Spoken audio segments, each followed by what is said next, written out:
Hello.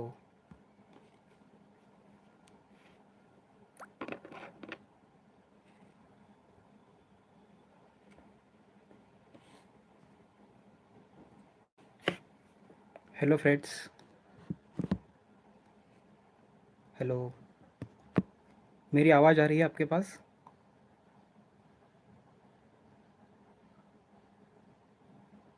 Hello.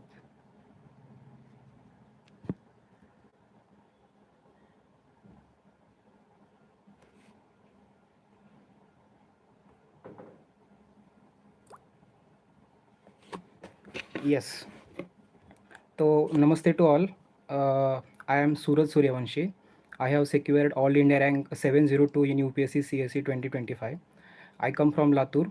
I am student of humanities. I have completed BA in history, MA in sociology. I have a work experience of 1.5 years as a sociology professor, and then from November 2025 onwards, I am working as an assistant director in Mera Yuva Bharat in Department of Youth Affairs in Ministry of Youth Affairs and Sports, Government of India. So this is my intro. So now I will tell about my UPSC journey.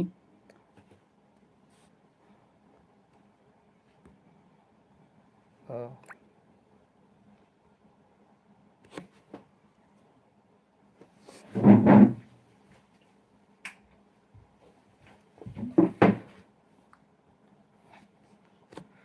yes. So this was my sixth attempt. So I have uh, uh, I got selected in my last attempt. So in first two attempts I couldn't clear prelims. In third, fourth and fifth attempt I appeared to the interview but couldn't get into the final list. And in the sixth attempt and my last attempt, by God grace and well wishes of all, I got 702 rank, and I expect Indian Revenue Service income tax this year. So this is my UPSC journey. Now we will discuss about the prelims strategy. So prelims, I have given 6 prelims, and out of that I have cleared 4 prelims. So whatever the strategy works for me, I am going to discuss with you. So regarding GS, that is the paper 1 for prelims. So prelims का जो पहला paper होता है तो उसमें हमें ज़्यादा से ज़्यादा मार्क्स करने पड़ते हैं. अगर पिछले 4-5 साल का देखेंगे, अगर आपको 90 के ऊपर मार्क्स आ रहे हैं तो आप प्रीलिम्स इजीली क्लियर कर सकते हो. तो प्रीलिम्स के लिए मेरी स्ट्रैटेजी हुआ करती थी कि जो स्टैंडर्ड बुक्स है तो उसका मैं एक थरोली रीडिंग करता था. मतलब 4-5 महीने का मैं टाइम टेबल बनाता था प्रीलिम्स के लिए. तो पहले तो मैं एक पूरे सिलेबस की, जैसे हिस्ट्री हो, ज्योग्राफी हो, पॉलिटी, इकोनॉमी, एनवायरनमेंट, इनका एक थरोली रीडिंग करता था. फिर उसके 2 या 3 रिवीजन करता था, और उसके बाद मैं प्रीवियस ईयर क्वेश्चन एनालिसिस करता था. और सबसे इम्पोर्टेंट था कि पेपर स्ट्रैटेजी, मतलब प्रीलिम्स का जीएस का पेपर स्ट्रैटेजी, मतलब कि कितने मुझे अटेम्प्ट करने हैं और वो अटेम्प्ट मुझे कैसे करने हैं. तो ये पेपर स्ट्रैटेजी के ऊपर मैं काम करता था. तो जैसे सारे लोग के पास स्टैंडर्ड बुक लिस्ट सबके पास है. जैसे पॉलिटी के लिए मैं एम लक्ष्मीकांत पढ़ता था, इकोनॉमी के लिए मैं श्री राम आईएएस के नोट्स पढ़ता था, फिर हिस्ट्री के लिए मैं श्री राम आईएएस के कुछ नोट्स थे हिस्ट्री के, वो पढ़ता था. फिर फिर एनवायरनमेंट के लिए पीएमएफ आईएएस जो भी है उसके नोट्स पढ़ता था. फिर ज्योग्राफी के लिए 11th एंड 12th की एनसीईआरटी पढ़ता था. और करंट अफेयर्स के लिए विजन आईएएस का जो मैगजीन आता था तो उसको मैं पढ़ता था.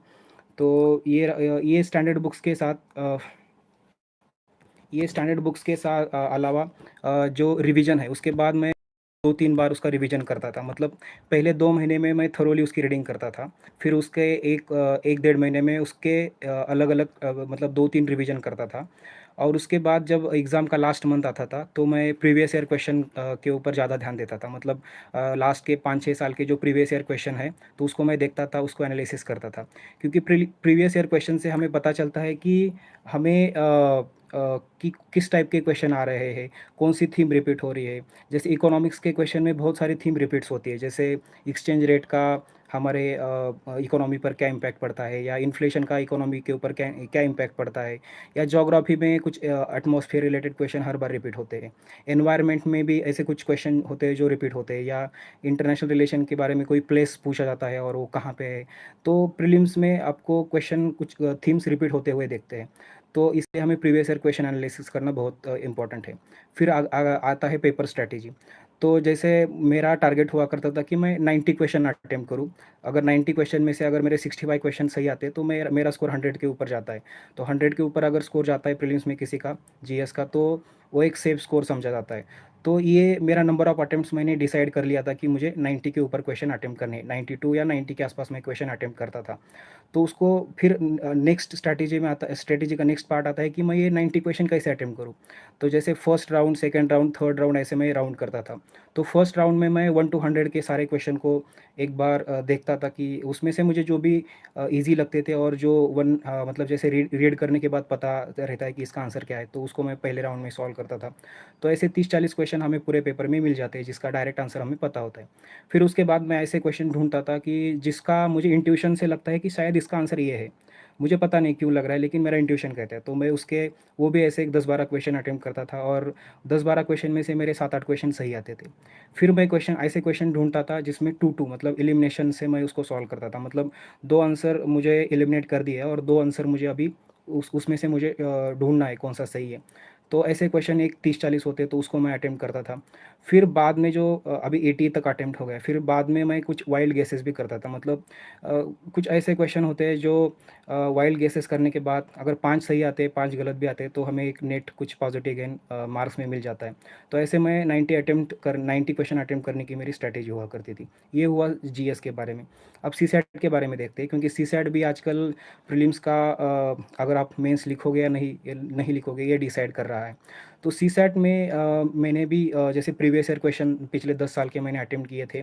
और फिर एक इंडिया बिक्स INDIA-BIX.com नाम की एक साइट है, उसके ऊपर इंडिया में जो भी स्टेट पीसीएस हो, यूपीएससी हो, या कैट हो, उसके जो सीसैट के क्वेश्चन होते हैं उसके ऊपर दिए होते हैं, और हर टॉपिक के क्वेश्चन उसमें दिए हैं। तो वो क्वेश्चन मैं हर दिन अटेम्प्ट करता था, ताकि मेरा जो न्यूमेरिकल्स है, जो भी न्यूमेरिकल्स के क्वेश्चन है, वो मैं अच्छी तरह से अटेम्प्ट कर सकूँ। फिर उसके बाद मैंने कॉम्प्रहेंशन के 2013 से 2025 तक सारे क्वेश्चन मैंने अटेम्प्ट किए थे। और कॉम्प्रहेंशन में जो क्वेश्चन किस टाइप से पूछे जाते हैं, या कॉम्प्रहेंशन में कौन से कीवर्ड से आंसर कैसे निकालना है। जैसे लॉजिकल कंक्लूजन पूछा है, तो कैसे हमें आंसर निकालना है। अगर क्वेश्चन में पूछा है इस पैसेज का इन्फरेंस क्या है, तो पैसेज के अंदर ही उसका आंसर होता है। मतलब ऑप्शन में चारों ऑप्शन हमें सेम दिखते हैं, लेकिन जो कीवर्ड उस क्वेश्चन में हमने पूछा है, उसके हिसाब से अगर हम उसका आंसर ढूँढेंगे, तो आपको कॉम्प्रहेंशन में अच्छा मार्क्स आएगा। जैसे मैं हर साल कॉम्प्रहेंशन के 28 से 28 क्वेश्चन अटेम्प्ट करता था, और उसमें से मेरे 24 सही आते थे। ये मैंने उसके ऊपर एक कमांड हासिल की थी, ऐसे बोल सकते हैं। फिर जो कॉम्प्रहेंशन में कुछ मतलब कॉम्प्रहेंशन में भी पेपर स्ट्रैटेजी मैंने क्या किया था कि कुछ पैसेज होते हैं वो सीधा होते हैं, कुछ साइंस एंड टेक्नोलॉजी रिलेटेड होते हैं, कुछ एनवायरनमेंट रिलेटेड होते हैं, कुछ फिलोसॉफिकल होते हैं, कुछ सोशल इशू के बारे में होते हैं। तो उसमें से जो फिलोसॉफी वाले पैसेज हुआ करते थे, तो उसको मैं लास्ट में सॉल्व करता था, क्योंकि वो बहुत डिफ़िकल्ट था। और हमें सीसैट में 66.66 मार्क्स लाने हैं, तो बस हमें कुछ ऐसे क्वेश्चन चूज़ करने हैं जिससे हम हमारा कट ऑफ क्लियर कर सकते हैं। तो मैं कॉम्प्रहेंशन के 28 क्वेश्चन अटेम्प्ट करता था, और बाकी के बचे हुए न्यूमेरिकल्स में 15 एक न्यूमेरिकल्स मैं ऐसे ढूँढता था जो जिसको हम देखने देखने के बाद ईज़ी उसको सॉल्व करते। तो ऐसे एक 45 तक अटेम्प्ट जाता था, और 45 अगर सीसैट में अटेम्प्ट होते तो आपका सीसैट क्लियर होता है। ये रहा मेरा प्रीलिम्स स्ट्रैटेजी। फिर उसके बाद हम देखते हैं मेंस स्ट्रैटेजी के बारे में। तो मैंने एक टोटल 6 अटेम्प्ट में 4 मेंस लिखे हैं, और चारों बार मैंने क्लियर किया है मेंस। तो ये मेंस क्लियर करने में मैंने जो सिलेबस है उसके ऊपर मेरा कमांड हुआ था। और मेरा जो प्लानिंग था सिलेबस कंप्लीशन, और जो प्रीलिम्स और मेंस के बीच में जो 100 डेज़ होते, उसका हर दिन का मैंने एक प्लानिंग किया था कि कैसे सिलेबस को कवर करना है, कैसे टेस्ट पेपर लिखने हैं, कैसे प्रीवियस ईयर क्वेश्चन को अटेम्प्ट करना है। तो इसकी वजह से मेंस मेरा हमेशा क्लियर होता रहा है। तो जैसे मैंने बताया, मेरा टाइम टेबल बताता हूँ कि मेंस के दरमियान मैं कैसे पढ़ाई करता था, फिर मैं सिलेबस के बारे में बताता हूँ। तो मैंने मेंस के टाइम में मैं रीडिंग जो है, तो उसमें मैं सुबह 9 बजे जाता था, और 9 से 1 बजे तक मैं सिर्फ ऑप्शनल पढ़ता था। और ऑप्शनल के जो भी मतलब पूरा जो 3 महीना का टाइम है, उसमें मैं सिर्फ ऑप्शनल सुबह पढ़ता था। और एक चैप्टर अगर मैं पढ़ता हूँ तो उसके 3-4 साल के प्रीवियस ईयर क्वेश्चन मैं उसी टाइम में से प्रैक्टिस करता था। और उसके बाद मुझे अगर प्रीवियस ईयर क्वेश्चन मैं अच्छी तरह से अटेम्प्ट करता हूँ, तभी मेरा वो टॉपिक अच्छा है या तभी वो मैं टॉपिक अच्छी तरह से पढ़ पाया हूँ। तो ये मैं ऑप्शनल के लिए हर दिन करता था। फिर मैं दोपहर को 2 से 4 बजे तक सिर्फ जीएस का पढ़ता था। जैसे मैं जीएस 4 पढ़ रहा हूँ, उसके बाद जीएस 3, उसके बाद जीएस 2 और एट द एंड मैं जीएस 1 पढ़ता था। फिर अगर उसका एक टॉपिक मैंने पढ़ा तो उसके प्रीवियस ईयर क्वेश्चन मैं अटेम्प्ट करता था। तो यही चलता था। फिर मैं सुबह मतलब शाम को 6 से 8 बजे तक मैं सिर्फ आंसर राइटिंग की प्रैक्टिस करता था। और उसके बाद मैं 9 से 11 बजे तक फिर जो टॉपर्स कॉपी है उसको थोरोली एनालिसिस करता था। मैं ये सब चीज़ें मैं आगे बताता हूँ कि टॉपर कॉपी कैसे एनालिसिस करना है या आंसर राइटिंग कैसे करना है। तो ये उसके बाद मैं कुछ कोट्स या कुछ एनेक्डोट्स वगैरह ये टॉपर्स कॉपी से ढूँढता था और वो सब इकट्ठा करके मैं फाइनल में जो मेरे पेपर्स है उसमें मैं लिखता था। तो ये रहा मेरा टाइम टेबल। फिर सिलेबस के बारे में देखो, जैसे प्रीलिम्स का सिलेबस तो डिफाइंड नहीं है। प्रीलिम्स में सिर्फ बताया गया है हिस्ट्री, ज्योग्राफी, पॉलिटी, इकोनॉमी। लेकिन मेंस में जैसे जीएस 1 में हिस्ट्री है, ज्योग्राफी है, सोसाइटी है। फिर जीएस 2 में पॉलिटी है, गवर्नेंस है, सोशल इश्यूज़ है, इंटरनेशनल रिलेशन है। तो हर सिलेबस में सिलेबस मतलब हर पेपर का सिलेबस और सिलेबस में सब पॉइंट मेंस के लिए डिफाइंड है। तो हमें जो भी सब पॉइंट्स दिए हैं उसके हर सब पॉइंट के ऊपर हमारे पास नोट्स होना चाहिए। और एक ही टाइम में या एक ही बार किसी के नोट्स नहीं बनते, क्योंकि नोट्स जो होता है वो एक इवॉल्विंग प्रोसेस होता है। जैसे मैं कैसे नोट्स बनाता था कि प्रीवियस ईयर क्वेश्चन जो भी आते थे तो उसके हिसाब से मैं नोट्स बनाने की कोशिश करता था। मतलब अगर प्रीवियस ईयर क्वेश्चन में जैसे कि नक्सलिज़्म पर क्वेश्चन आता है, तो मैं नक्सलिज़्म के बारे में पहले तो उसका डेफिनेशन लिखता था। फिर अभी पीआईबी से मैं जाकर देखता था कि नक्सलिज़्म अभी कितने डिस्ट्रिक्ट में बचा है। फिर मैं गवर्नमेंट की स्ट्रैटेजी, फिर गवर्नमेंट की कौन-सी स्ट्रैटेजी की वजह से नक्सलिज़्म कम होता जा रहा है। और फिर 2026 के मार्च तक मतलब मार्च 31 तक नक्सलिज़्म खत्म होगा या नहीं, इसके बारे में पीआईबी पे एक आर्टिकल आया था, तो वो मैंने लिखा था। तो ऐसे नोट्स लिखने से क्या होता है कि हमें मतलब इस नोट्स में अगर नक्सलिज़्म के बारे में किसी के पास नोट्स है, लेकिन उन्होंने अगर ये गवर्नमेंट स्ट्रैटेजी उसमें अपडेट नहीं किया, तो उसका आंसर रिलेवेंट और करंट का अपडेट होते हुए वो नहीं रिलेवेंट लगेगा। क्योंकि इस बार सीधा क्वेश्चन आया था कि मार्च 2031 तक 2026 तक क्या नक्सलिज़्म खत्म होगा। तो ये जो हमारा नोट्स मेकिंग प्रोसेस है, उसमें हमें करंट टच देना है, current data, current facts, currents अगर करंट के अगर कोई डाटा हो, फिगर हो, इसमें हमें ऐड करना है। फिर हमें टॉपर्स कॉपी से मैं क्या करता था कि उनके आंसर में कुछ मुझे अच्छे एग्जाम्पल लगते हैं, उनके आंसर में कुछ अच्छे मुझे एनेक्डोट लगते हैं या कुछ केस स्टडीज़ लगता है, तो उसमें मैं टॉपर कॉपी से उठाकर मेरे सीधे नोट्स में डालता था। तो इसकी वजह से मेरे नोट्स अच्छी तरह से बनते थे और वो नोट्स मैं आंसर फॉर्मेट की तरह लिखता था, क्योंकि एग्ज़ाम में हमें आंसर ही लिखना है। तो मैं नोट्स मेकिंग के ऊपर ज़्यादा भर नहीं देता था। सिर्फ मैं आंसर में वो नोट्स कैसे आ सकते हैं, तो इसके बारे में मैं ज़्यादा सोचता था। तो इसकी वजह से ही मेंस मेरा हर टाइम क्लियर होता गया। फिर पूछा है क्वेश्चन कि ऑप्शनल के बारे में, तो मेरा ऑप्शनल सोशियोलॉजी था। और इसको मैंने क्यों चूज़ किया था, तो सबसे इम्पोर्टेंट है स्कोरिंग है, क्योंकि हमें इस एग्ज़ाम में ज़्यादा से ज़्यादा स्कोर करना है और ज़्यादा से ज़्यादा स्कोर करके हमें लिस्ट में आना है, वही टारगेट हुआ करता है। फिर मैं सेकंड था कि मैं मास्टर्स भी सोशियोलॉजी में कर रहा था। और थर्ड था कि इसका एक सिलेबस बहुत स्मॉल है। और सोशियोलॉजी मेरे लिए बहुत बेनिफिशियल साबित हुआ है, क्योंकि मुझे फर्स्ट मेंस में 278 स्कोर था, फिर 270, लास्ट टाइम मुझे सोशियोलॉजी में 280 दो सौ बयासी मार्क्स थे। और इस टाइम जब मेरा सिलेक्शन हुआ है तो तब मुझे 256 मार्क्स है सोशियोलॉजी में। तो सोशियोलॉजी के बारे में स्ट्रैटेजी बताता हूँ मैं तुम्हें। तो सोशियोलॉजी का मैंने विकास रंजन सर से क्लास किया था, तो मेरे पास क्लास नोट्स थे। फिर उस क्लास नोट्स को मैंने कुछ स्टैंडर्ड बुक्स या एमए के इग्नू के नोट्स है उसको ऐड करके मेरे खुद के नोट्स बनाए थे। फिर टॉपर्स कॉपी से मुझे जो भी अच्छे एग्जाम्पल लगते थे या अच्छे डेफिनेशन लगते थे, अच्छे थिंकर्स हो या कोई रिलेवेंट एग्जाम्पल उन्होंने उसके उनके आंसर में लिखा है, तो वो मैं मेरे नोट्स में ऐड करता था। और सबसे इम्पोर्टेंट था, मैं हर दिन न्यूज़पेपर पढ़ता था और न्यूज़पेपर में कोई सोशल इश्यूज़ के बारे में कोई आर्टिकल्स आता है या कुछ एग्जाम्पल आता है या कुछ फैमिली सिस्टम, मैरिज सिस्टम, उसके बारे में कुछ आता है, तो वो मैं मेरे नोट्स में ऐड करता था। तो मेरे क्लास के नोट्स, फिर टॉपर कॉपीज़ और करंट इवेंट्स, तो ये सब मिलाकर मेरे जो सोशियोलॉजी के नोट्स थे वो बहुत अच्छे बने थे। फिर मैं आंसर राइटिंग की भी प्रैक्टिस करता था। मतलब जैसे मैंने बताया कि सुबह का सेशन, मतलब मैं 9 बजे से 12 बजे तक रीडिंग करता था और 12 बजे से 1 बजे तक मैं सिर्फ जो प्रीवियस ईयर क्वेश्चन है उस चैप्टर के वो मैं सॉल्व करता था। और लास्ट में है टेस्ट सीरीज़। तो मैं विकास रंजन सर से ही मैंने टेस्ट सीरीज़ लिया था। तो उनके टेस्ट सीरीज़ में एक फ़ायदा हुआ करता था कि सर खुद ही पेपर चेक करते थे। तो इसकी वजह से सर से हमें पर्सनलाइज़ फीडबैक मिलता था कि मेरा कौन-सा चैप्टर स्ट्रॉन्ग है, कौन-सा चैप्टर मेरा वीक चल रहा है, तो उसमें कैसे इम्प्रूव कर सकते हैं। तो इसकी वजह से मुझे ऑप्शनल में हमेशा 270 के ऊपर ही मार्क्स आते रहे हैं। तो ये रहा मेरा ऑप्शनल के बारे में। फिर हम डिस्कस करते हैं आंसर राइटिंग के बारे में। बच्चों ने पूछा है आंसर राइटिंग के बारे में। तो आंसर राइटिंग में स्पेशली फ्रेमिंग कैसे करना है, मल्टीपल डायमेंशन कैसे लिखने हैं और फ्लो चार्ट्स, डायग्राम इसको कैसे यूज़ करना है, इसके बारे में पूछा है। तो पहले तो मैं मेरी आंसर राइटिंग की जर्नी बताता हूँ, तो आपको पता चलेगा कि आंसर राइटिंग कैसे इम्प्रूव होता है। तो मेरा एक रूममेट है गितेश, अभी वो मिनिस्ट्री ऑफ यूथ अफेयर्स में असिस्टेंट डायरेक्टर है। तो उसने मुझे आंसर राइटिंग का जो एबीसीडी बोल सकते हैं वो मुझे पढ़ाया था। मतलब वो मुझे एक क्वेश्चन देता था, उसका मैं आंसर लिखता था। तो वो आंसर बहुत ही बेकार हुआ करता था इनिशियल फेज़ में। फिर हमने क्या किया, गितेश भी वो आंसर लिखता था और मैं भी आंसर लिखता था। तो गितेश ने ऑलरेडी 1-2 मेंस दिए थे, तो उसको पता था कि कैसे आंसर लिखना है। तो मैं उसका आंसर देखता था कि अरे इसने क्या लिखा है आंसर में और मैंने क्या लिखा है आंसर में। तो उसको देखकर मेरा भी आंसर थोड़ा-थोड़ा इम्प्रूव होने लगा। फिर मेरे रीडिंग में एक सूर्यभान यादव है, जो अभी वेस्ट बंगाल कैडर में आईएएस है।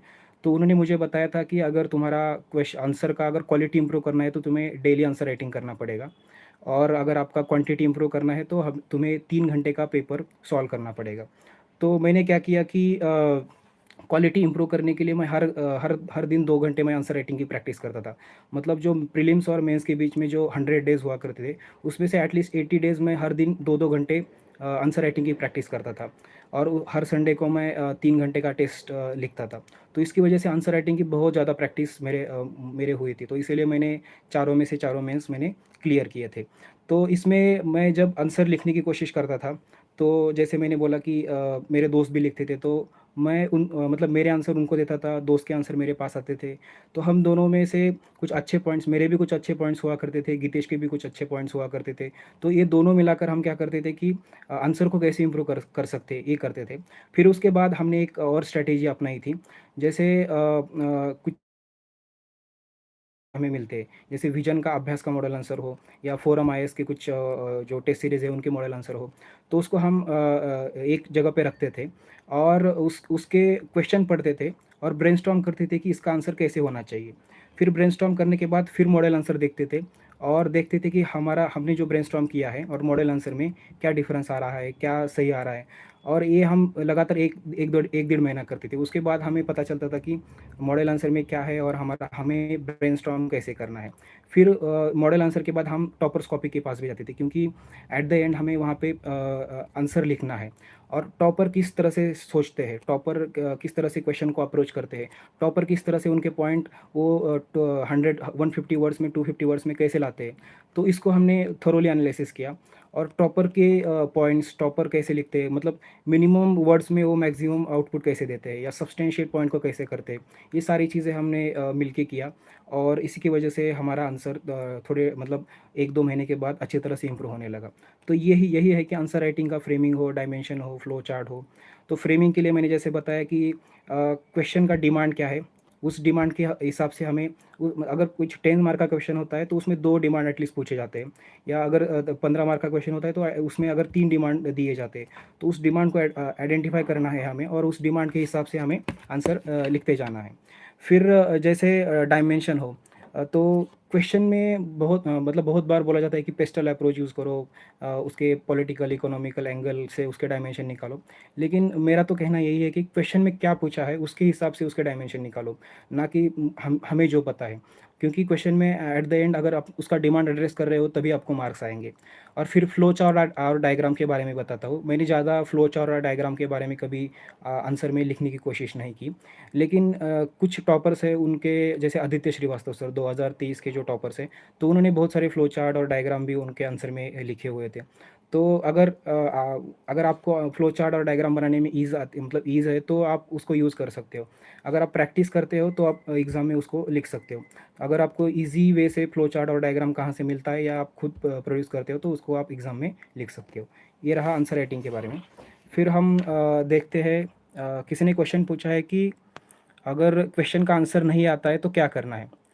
देखो, प्रीलिम्स में अगर किसी क्वेश्चन का आंसर हमें पता नहीं है, तो हमें तो गेस वर्क करना है पहले तो, गेस वर्क अगर नहीं कर पाते हो तो उसका लॉजिक एलिमिनेशन से अगर कुछ आंसर निकाल सकते हो तो ये करो। अगर ये भी नहीं कर पाते हो तो इट्स बेटर कि आंसर को क्वेश्चन को लीव करो। अगर आपको उसको छोड़ना नहीं चाहते हो तो उसका एक वाइल्ड गेस करके उसका आंसर आप लिख सकते हो। तो ये हुआ प्रीलिम्स के बारे में। अगर मेंस में अगर किसी क्वेश्चन का आपको आंसर नहीं आता है तो मेरा तो सबसे बड़ा स्ट्रैटेजी यही था कि अगर मेंस में किसी क्वेश्चन का मुझे आंसर नहीं आता है तो it should be my last attempted question. मतलब जो मुझे पता नहीं उसका मैं आंसर सबसे लास्ट में लिखूंगा। क्योंकि अगर उसका आंसर ही मुझे पता नहीं, अगर उसमें 2 पेज 3 पेज में भरता गया तो उसमें मुझे ज़्यादा मार्क्स नहीं आएंगे। तो इट्स बेटर कि उसको लास्ट में अटेम्प्ट करो। और अटेम्प्ट कैसे करना है, उस क्वेश्चन में कुछ ना कुछ कीवर्ड्स होते हैं जो हमसे सिलेबस से रिलेटेड होते हैं, तो उसके बारे में थोड़ा लिखोगे तो 1-2 मार्क्स तो आपको उस क्वेश्चन में आ जाएंगे। और इंटरव्यू में किसी क्वेश्चन का आंसर नहीं पता है तो आप सबको पता है, सॉरी बोलो और I will read about it ऐसे बोल के आप उस क्वेश्चन को लीव कर सकते हो। तो अगला क्वेश्चन पूछा है कि प्रीलिम्स और मेंस की तैयारी एक साथ कैसे कर सकते हैं या क्या करें। तो मैं तो यही कहूँगा कि यूपीएससी की जो भी तैयारी है उसमें ज़्यादातर टाइम मेंस की तैयारी में होता है। और पिछले 3-4 साल से अगर प्रीलिम्स देखा जाए तो बहुत डाइसी है। तो इसकी वजह से प्रीलिम्स के लिए आपको डेडिकेटेडली 4 से 5 मंथ्स देने हैं, जैसे मैंने प्रीलिम्स की स्ट्रैटेजी बताई।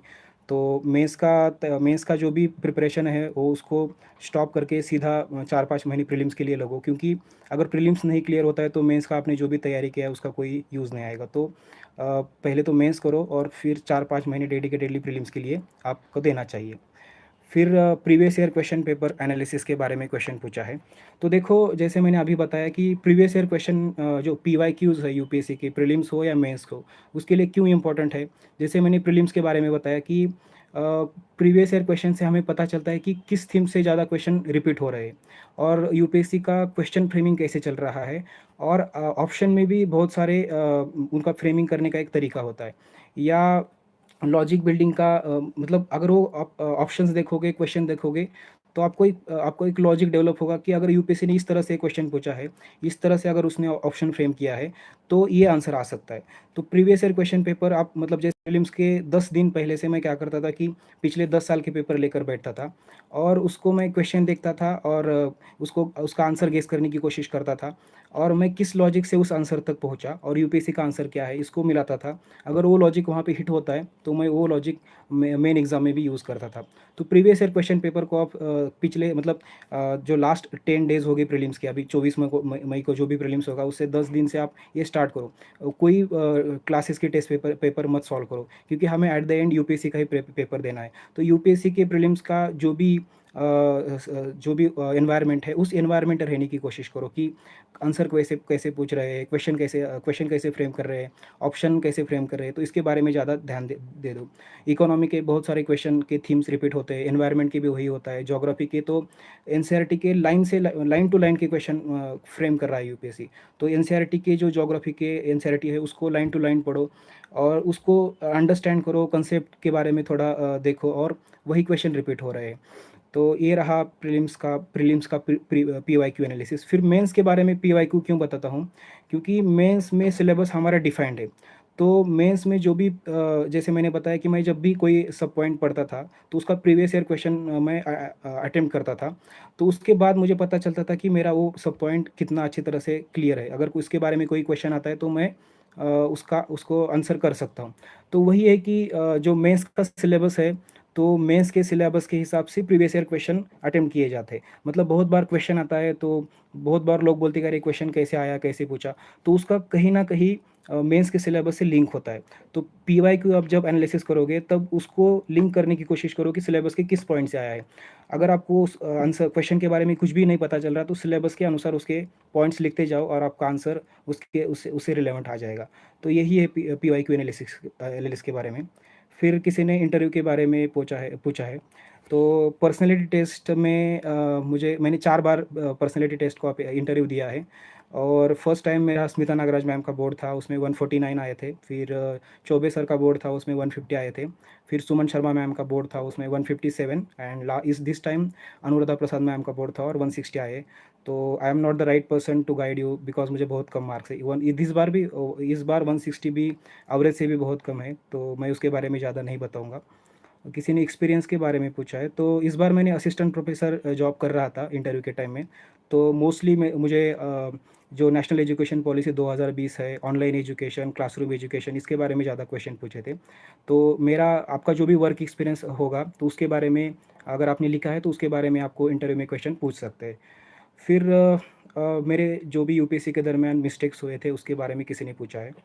तो पहले 2 अटेम्प्ट में मैंने जब प्रीलिम्स क्लियर नहीं किया था, तो उस टाइम मेरा सबसे इम्पोर्टेंट मिस्टेक यही था कि मैं प्रीवियस ईयर क्वेश्चन को देखा नहीं था।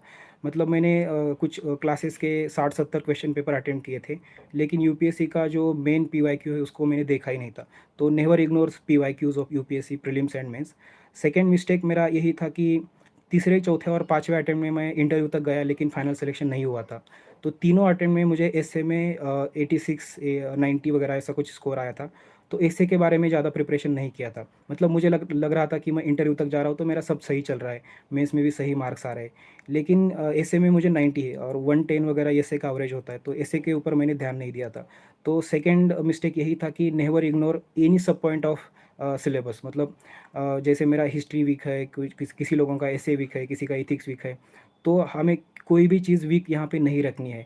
हमें सबके ऊपर काम करना है और सबका स्कोर इम्प्रूव हो सकता है। जैसे इस बार मुझे एसए में 105 मार्क्स आए क्योंकि मैंने इस बार एसए में काम किया था और इस बार 105 एसए में बहुत अच्छा स्कोर माना जा रहा है। तो ये सेकंड मिस्टेक था, मैं उसको इग्नोर कर रहा था। तो ये 2 मिस्टेक मैंने यूपीएससी के प्रिपरेशन में किए थे। तो उसके अलावा बहुत सारे मिस्टेक हुए थे, लेकिन ये इंपॉर्टेंट मिस्टेक मैंने आपको बताया कि प्रीवियस ईयर क्वेश्चन को कभी इग्नोर मत करो। और सेकंड की सिलेबस का कोई भी या जीएस हो, ऐसे हो, कोई भी पॉइंट हो तो उसको कभी इग्नोर करने की कोशिश मत करो, क्योंकि जैसे हर टाइम मेरा एसए की वजह से मार्क सिलेक्शन रुक रहा था। तो इस बार मैंने एसए के ऊपर काम किया तो मुझे अच्छा स्कोर आया और मेरा सिलेक्शन हो गया। तो किसी को इग्नोर मत करो। फिर टॉपर कॉपी एनालिसिस कैसे करें, एक क्वेश्चन पूछा है। तो देखो, टॉपर कॉपी क्यों इम्पोर्टेंट है, क्योंकि टॉपर कॉपी से हमें पता चलता है कि क्या लिखना है, टॉपर आंसर में क्या लिख रहे हैं, what to write and what not to write. मतलब बहुत बार क्या होता है, कोई लोग क्या करते हैं, आंसर राइटिंग मतलब मुझे जो पता है वो लिखते हैं, लेकिन आंसर का डिमांड क्या है, आंसर में क्या लिखना है, मतलब उस डिमांड के हिसाब से हमें आंसर लिखना है, ना कि जो हमें पता है वो नहीं लिखना है। तो टॉपर कॉपी से हमें ये पता चलता है कि क्या लिखना है, क्या नहीं लिखना है। एंड उसके बाद पता चलता है कि हाउ टू प्रेजेंट। मतलब हमारे पास बहुत सारा इन्फॉर्मेशन है, लेकिन उसको 3 4 5 पॉइंट में कैसे लिखना है या फ्लो चार्ट डायग्राम में कैसे लिखना है, ये हमें टॉपर कॉपी से पता चलता है। फिर टॉपर कॉपी से ये भी पता चलता है कि उन्होंने जैसे करंट वाले एग्जाम्पल कैसे लिखे हैं, करंट वाला डाटा उसमें कैसे डाला है, और ये करंट इशू को उस थीम से कैसे रिलेट कर रहे हैं। तो ये हमें टॉपर कॉपी एनालिसिस से पता चलता है। जैसे मैं मेंस के टाइम में क्या करता था, शाम को 9 बजे से 11-12 बजे तक टॉपर्स कॉपी लेकर बैठता था। फिर उनका क्वेश्चन देखता था। क्वेश्चन के बाद मैं खुद क्वेश्चन क्वेश्चन के ऊपर ब्रेनस्टॉर्म करके मैं आंसर लिखता था। फिर उसको मैं टॉपर के आंसर के साथ रिलेट करता था। फिर पता चलता था कि टॉपर्स कैसे सोच रहा है और मेरा क्या क्या सोच है, और टॉपर क्यों उसको अच्छे मार्क्स आ रहे हैं, मुझे क्यों कम मार्क्स आ रहे हैं। तो मैं क्या करता था कि टॉपर का अप्रोच क्या है, टॉपर कैसे प्रेजेंट कर रहा है, टॉपर कैसे मतलब करंट न्यूज़ के कैसे एग्जांपल उसके ऊपर पुट कर रहा है। तो ये सब मैंने टॉपर कॉपी से सीखा। अब जैसे मैं लास्ट टाइम ये मेंस के लिए मैंने शक्ति दुबे मैम हो, त्रिलोक सिंह जो जिनका रैंक 20 था, और 2023 के टॉपर आदित्य श्रीवास्तव, इनके मैंने, और हर्षिता गोयल जो 2024 के रैंक 2 थे, तो उनके मैंने papers toppers copy thoroughly analysis किया था। और वो कैसे लिखते हैं, कैसे एग्जांपल पुट डाउन करते हैं, उनका इंट्रो कैसे होता है, कंक्लूजन कैसे होता है, वो बॉडी में पॉइंट्स कैसे जनरेट करते हैं, मल्टीपल एंगल वो कैसे उसमें डालते हैं, एथिक्स में वो कैसे नए एग्जांपल पुट डाउन कर रहे हैं, नए केस स्टडीज़ कैसे पुट डाउन कर रहे हैं, वो केस स्टडीज़ को कैसे अप्रोच करते हैं, केस स्टडीज़ के में वो कोट्स हो या किसी का एनेक्डोट हो वो कैसे यूज़ कर सकते हैं। तो ये सब मैंने टॉपर कॉपी से सीखा। तो अगर आपको टॉपर कॉपी, मतलब किसी भी टॉपर्स का नाम डालो, उसके उसके आगे आप टॉपर कॉपी डालो, तो आपको बहुत सारे टॉपर्स कॉपी मिलेंगे। तो उसको लेकर बैठो, मतलब 1 2 3 4 दिन में आपको पता नहीं चलेगा कि कैसे टॉपर कॉपी एनालिसिस करना है। आप खुद जब लिखोगे तब आपको पता चलेगा कि आपके और टॉपर्स के बीच में क्या फ़र्क है, और इसके हिसाब से आप आगे बढ़ सकते हो। फिर किसी ने क्वेश्चन पूछा है नोट्स मेकिंग के बारे में। तो नोट्स मेकिंग के बारे में यही बताना चाहता हूँ कि नोट्स मेकिंग जो है कंटिन्यूस प्रोसेस है।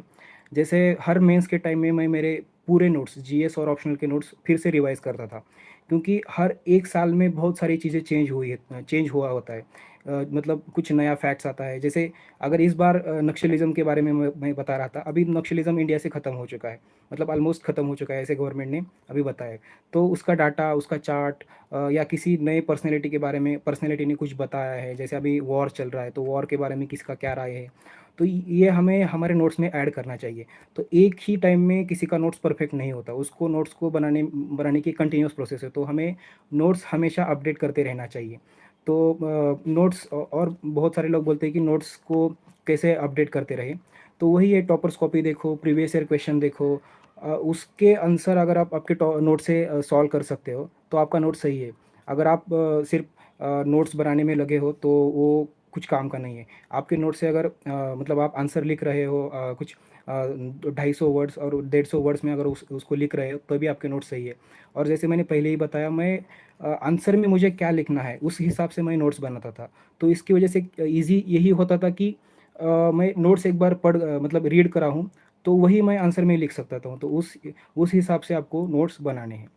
फिर किसी ने पूछा है एनसीईआरटी के बारे में, तो मैं यही बोलूँगा कि 11th और 12th का जो ज्योग्राफी का एनसीईआरटी था, उसके अलावा मैंने कुछ ज़्यादा जो एनसीईआरटी के बारे में पढ़ा नहीं।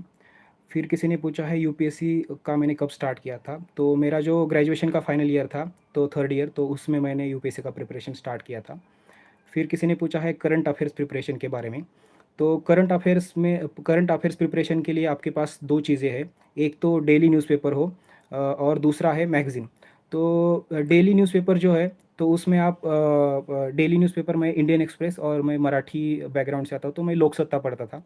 तो इससे क्या होता था कि हर दिन में हमारे देश में, हमारे इंटरनेशनल रिलेशन में क्या चल रहा है, पॉलिटी, इकोनॉमी, सोसाइटी में क्या चल रहा है, वो हमारे एग्ज़ाम्पल या हमारे नोट्स में उसको ऐड कर सकते हो। अगर न्यूज़पेपर पढ़ने को आपको टाइम नहीं है, आप जॉब करते हो या कुछ बिज़नेस में हो, तो आप मैगज़ीन भी पढ़ सकते हो। तो विजन आईएएस का मेंस 365 आता है मेंस के लिए, और जो प्रीलिम्स है उसके लिए पीटी 365 आता है। अगर वो भी पढ़ोगे तो भी आपके एग्ज़ाम के लिए वो सफिशिएंट आए। तो करंट अफेयर्स के नोट्स बनाने की कोशिश ज़्यादा मत करो। मैं सिर्फ करंट अफेयर्स में जो भी चल रहा है, कुछ सोशल इश्यूज़ के बारे में आता है, कुछ पॉलिटी के बारे में नया अपडेट आता है, तो बस आपके नोट्स में उसको ऐड करते रहो। अलग से करंट अफेयर्स के नोट्स बनाने की कोशिश मत करो। और किसी ने पूछा है करंट अफेयर्स कितने साल का करना चाहिए। देखो, अगर कोई यूपीएससी का प्रिपरेशन कर रहा है तो 1 साल का तो उसको प्रिपरेशन करना ज़रूरी होता है, तो उस 1 साल का, और अगले साल जब वो एग्ज़ाम दे रहा होगा तो उस साल का करंट अफेयर्स, मतलब 2-3 साल का अगर आपके पास करंट अफेयर है, तो आप प्रीलिम्स हो या मेंस के हो, आंसर आप टैकल कर सकते हो। तो अगर आप मतलब पिछले साल का करंट अफेयर मैं कैसे करूँ, वो ज़्यादा सोचो मत। आप जैसे-जैसे आगे जाओगे, तैसे-तैसे बहुत सारे थीम्स, बहुत सारे इश्यूज़ आपको न्यूज़पेपर में भी रिपीट होते हुए दिखेंगे। फिर हाँ, न्यूज़पेपर को कैसे पढ़ें, ये भी किसी ने पूछा है। तो ए टू ज़ेड तो नहीं पढ़ना है, जो हमारा सिलेबस है, जैसे पॉलिटी में कुछ अपडेट आ रहा है, इकोनॉमी में कुछ अपडेट आ रहा है, एनवायरनमेंट में कुछ कोई कॉन्फ्रेंस हो रहा है, या सोशल इश्यूज़ में कुछ नए लॉज़ वगैरह बनाए हैं, इंटरनेशनल रिलेशन में कोई कहाँ पे वॉर हो रहा है, कहाँ पे कुछ सीज़ फायर हो रहा है, या साइंस एंड टेक्नोलॉजी में कुछ एआई का एलएलएम आ रहा है, या अभी जैसे मून मिशन चल रहा है तो उसके बारे में हो।